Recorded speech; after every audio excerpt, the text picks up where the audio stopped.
সকালবেলা ডাকু শিয়াল তার বাইকটা নিয়ে সেই মেয়ে শিয়ালনির গুহার উদ্দেশ্যে রওনা দেয়। আর কিছুক্ষণ পর সেই মেয়ে শিয়ালনির গুহার কাছে গিয়ে পৌঁছায়। আর ডাকু শিয়াল তার বাইকটা নিয়ে মেয়ে শিয়ালনির গুহার আশেপাশে ঘোরাঘুরি করে। ঠিক তখন মেয়ে শিয়ালনির বাবা সেখানে চলে আসে। আর এসে সেই মেয়ে শিয়ালনির বাবা বলে, এই ছেলে, তুমি এখানে কেন? আর বাইক নিয়ে এখানে ঘোরাফেরা করছো কেন বলো তো? জি কাকা, আমি আসলে শিয়ালনির জন্য এসেছিলাম। আমার কাছে ওর গলার হারটা পড়েছিল, আমি এটা ওকে দিতে এসেছি। ও ঠিক আছে, বুঝতে পেরেছি। আমার মেয়েটা কালকে ঘরের মধ্যে অনেকবার খুঁজেছিল ওই হারটা, কিন্তু তুমি এই হার পেলে কিভাবে বাপু? আর আমার মেয়েটাকেই বা কেমন করে চিনো? কাকা, কালকে আমার বাইকে ওকে আমি লিফট দিয়েছিলাম, তখন ওর হারটা আমার বাইকে পড়েছিল।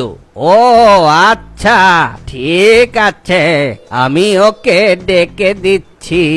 এই মা, কোথায় তুই? বাইরে আয়। জি বাবা, কি হয়েছে? তুমি আমাকে ডাকাডাকি করছো কেন? ও, আপনি এখানে আবার কেন এসেছেন আমার বাড়ির কাছে? আর আমার হারটা আপনার হাতে কিভাবে? কালকে তুমি ভুল করে এই হারটা আমার বাইকে ফেলে গিয়েছিলে, তাই আমি তোমার এই হারটা দিতে এসেছি। এটা নাও।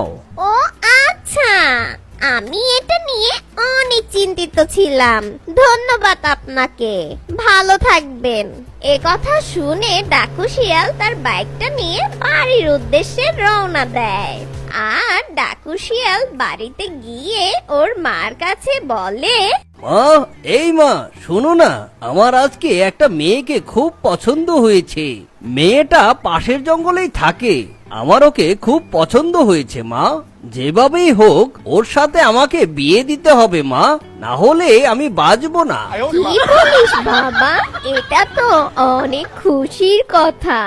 দেখি আমি বানরকে ডাক দিব, আর তোর বিয়ের প্রস্তাব বানর ঘটককে দিয়ে পাঠাবো। পরের দিন সকালবেলা বানর ঘটক ডাকু শিয়ালের গুহার কাছে আসে। এসে বলে, শিয়াল মা, বাড়িতে আছো কি? একটু বাইরে আসো। হ্যাঁ ঘটক বানর এসেছেন, আসেন আসেন। তা মা, আমাকে ডেকেছেন কেন? আমি তো বুঝতে পারছি না, আমাকে কি দরকার? মানে পাশের জঙ্গলে একটা মেয়ে শিয়ালনিকে আমার ছেলের খুব পছন্দ হয়েছে, তাই আমার ছেলের বিয়ের প্রস্তাবটা আপনাকে দিয়ে পাঠাতে চাচ্ছি। ও এই কথা, আমি এখনই যাচ্ছি। আর মনে করো, তোমার ছেলের বিয়েটা আমি এখনই দিয়ে দিচ্ছি। এ কথা বলে বানর ঘটক চলে যায় পাশের জঙ্গলে। আর পাশের জঙ্গলে গিয়ে সেই মেয়ে শিয়ালনির বাবার সাথে ডাকু শিয়ালের বিয়ের প্রস্তাব দেয়। এটা শুনে মেয়ে শিয়ালনির বাবা অনেক খুশি হয়। খুশি হয়ে তারা দিন ধার্য করে। তারপর ডাকু শিয়ালের অনেক ধুমধাম করে বিয়ে হয়।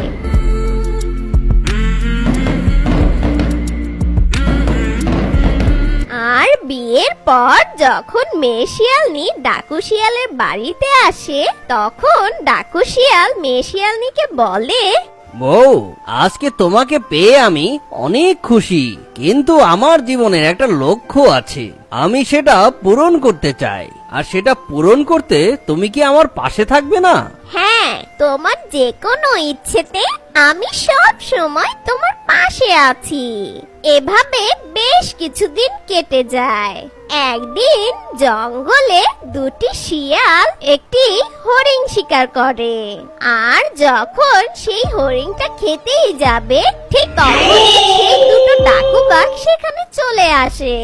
এসে বলে, বাহ বাহ বাহ, আমাদের জন্য শিকার ধরে রেখেছিস নাকি রে? কষ্ট করে আর শিকার খুঁজতে হবে না, এটাকে নিয়েই আমাদের ডেরায় চলে যায়। না না ডাকু বাঘ, আমরা অনেক কষ্ট করে এই শিকারটা করেছি, আমাদের শিকারটা তুমি নিয়ে যেও না। চুপ কর, তুই জানিস না আমি কে? আমি ডাকু বাঘ। আমার কথা শুনলে বাঘ আর গরু এক ঘাটে পানি খায়। এখনই এখান থেকে চলে যা, না হলে কিন্তু তোদেরও খেয়ে ফেলবো। না না, যাই হোক আমি এটা নিতে দিব না। কি? যত বড় মুখ নয় তত বড় কথা। দাঁড়া বেটা, তোদের দেখাচ্ছি এখনই। এ কথা বলে ডাকু বাঘ সেই দুটো শিয়ালকে আচ্ছা মতন পেদানি দেয় আর তাদের শিকারটা নিয়ে তাদের ডেরায় ফিরে যায়। আর সেই শিয়াল দুটো বলে, না না, এভাবে আর হচ্ছে না, আমাদের এখনই ডাকু শিয়ালের কাছে যেতে হবে। এভাবে পড়ে পড়ে মার খাওয়ার চেয়ে মরে যাওয়া ভালো।